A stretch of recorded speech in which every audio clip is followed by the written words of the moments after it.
ওয়েবসাইটে product upload করার জন্য প্রথমে আপনাদের ওয়েবসাইট অ্যাডমিন প্যানেলে যে ইউআরএলটি দেওয়া আছে সেই ইউআরএলে গিয়ে ইউজার নেম এবং পাসওয়ার্ডটি দিয়ে লগ ইন করুন। লগ ইন করলে আমরা এরকম একটি ড্যাশবোর্ড দেখতে পাচ্ছি, যেখানে বাঁ দিকে দেখেন এখানে প্রোডাক্টসের একটি অপশন আছে। অল প্রোডাক্টসে ক্লিক করলে আমরা দেখতে পাচ্ছি যে কী কী প্রোডাক্ট এখানে অ্যাড করা আছে। সবগুলো প্রোডাক্টের লিস্ট এখানে চলে আসছে। এখন যদি আমরা এখানে নতুন কোনো প্রোডাক্ট অ্যাড করতে চাই, প্রথমত আমাদের মনে রাখতে হবে ক্যাটাগরি, কোন ক্যাটাগরির প্রোডাক্ট আমরা এখানে অ্যাড করব সেটি আমাদেরকে মনে রাখতে হবে। আর যদি ক্যাটাগরি অ্যাড করা না থাকে সেক্ষেত্রে আমাদেরকে নতুন একটি ক্যাটাগরি প্রথমেই ক্রিয়েট করে নিতে হবে। আমি যদি ক্যাটাগরিজের এই বাটনটিতে ক্লিক করি তাহলে এখানে আমি দেখতে পাবো যে আমার ওয়েবসাইটে প্রোডাক্টের জন্য কি কি ক্যাটাগরি দেওয়া আছে। বা পাশের এই অংশটিতে আমি দেখতে পাচ্ছি যে এখানে শাড়ি, হ্যান্ডমেড শাড়ি, কাতান শাড়ি এই ক্যাটাগরিগুলো দেওয়া আছে। এবং যে কোনো একটি নতুন ক্যাটাগরি যদি আমরা ক্রিয়েট করতে চাই তাহলে সেটা বা পাশে নেম, এখানে যে যা দেওয়া আছে নেমের মধ্যে আমরা ক্রিয়েট করব। যদি আমি এখানে করতে চাই টেস্ট ক্যাটাগরি টাইপ করলাম। যদি আমি এটি একটি ইন্ডিভিজুয়াল ক্যাটাগরি রাখতে চাই, যেমন এখানে আছে শাড়ি একটি ইন্ডিভিজুয়াল ক্যাটাগরি, এবং শাড়ির নিচে দেখেন হ্যান্ডমেড শাড়ি, কাতান শাড়ি, এগুলোকে আমরা বলি সাব ক্যাটাগরি। সেই ক্ষেত্রে এখানে যদি আমি ওয়েবসাইটের ভাষায় যদি আপনাদেরকে বলি, এই ক্ষেত্রে শাড়িটি হচ্ছে প্যারেন্ট ক্যাটাগরি এবং হ্যান্ডমেড শাড়ি, কাতান শাড়ি হচ্ছে সাব ক্যাটাগরি। অথবা এইভাবে যদি বলি যে কাতান শাড়ির প্যারেন্ট ক্যাটাগরি হচ্ছে শাড়ি, তাহলে জিনিসটা বোঝা যায়।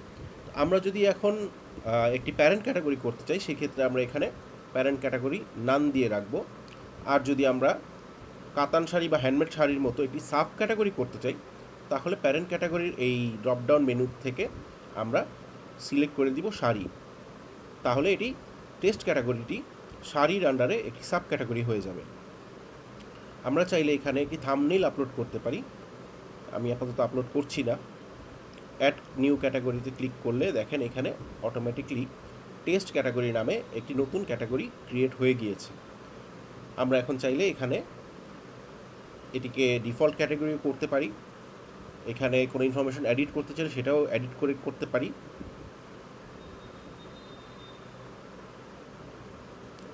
এখান থেকে আমরা ইনফরমেশনগুলো চেঞ্জ করে সেভ দিয়ে দিলে বা আপডেট দিয়ে দিলে অটোমেটিকলি সিস্টেমে ইনফরমেশনটি আপডেট হয়ে যাবে। এরপরে আসি প্রোডাক্টসের ক্ষেত্রে। অল প্রোডাক্টস থেকে আমরা চাইলে নতুন একটি প্রোডাক্ট, এখানে অ্যাড নিউ যে বাটনটি আছে এখান থেকে হচ্ছে আমরা নতুন একটি প্রোডাক্ট ক্রিয়েট করতে পারি। আবার চাইলে বা পাশে যে অ্যাড নিউ বাটনটি আছে সরাসরি এখানে ক্লিক করেও আমরা নতুন একটি প্রোডাক্ট অ্যাড করতে পারি। নতুন একটি প্রোডাক্ট অ্যাড করার জন্য যে ইনফরমেশনগুলো প্রথমেই দরকার পড়বে সেটা হচ্ছে প্রোডাক্ট নেম। আমি এখানে টেস্ট প্রোডাক্ট নামে অ্যাড করছি। এখানে চাইলে আমরা যে কোনো একটি প্যারাগ্রাফ বা কোনো ডেসক্রিপশন যদি আমরা দিতে চাই, ডেসক্রিপশনটা আমরা এখানে অ্যাড করব। Suppose this is a test description for test product. এখানে আমরা চাইলে যে কোনো ছবি অ্যাড করতে পারি। আমি একটি ডিফল্ট ছবি অ্যাড করে দিচ্ছি।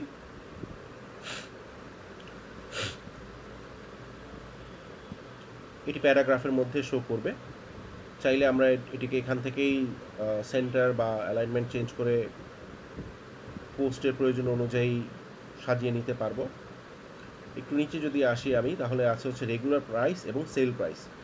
রেগুলার প্রাইসটি হবে হচ্ছে আমাদের বিক্রয় মূল্য। কোনো কারণে যদি আমরা এখানে ডিসকাউন্ট দিতে চাই বা ছাড় দিতে চাই সেই ক্ষেত্রে আমরা একটি সেল প্রাইস লিখতে পারবো। সেল প্রাইস না দিলেও কোনো ক্ষতি নাই, পরবর্তীতে আপনি সেল প্রাইসটি দিতে পারবেন। এখানে হচ্ছে product short description. This is a short description of test product.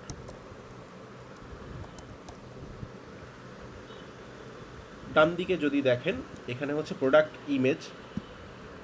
প্রোডাক্টের কোনো ইমেজ যদি আপনি সেট করতে চান সেটি এখানে সেট করা যাবে।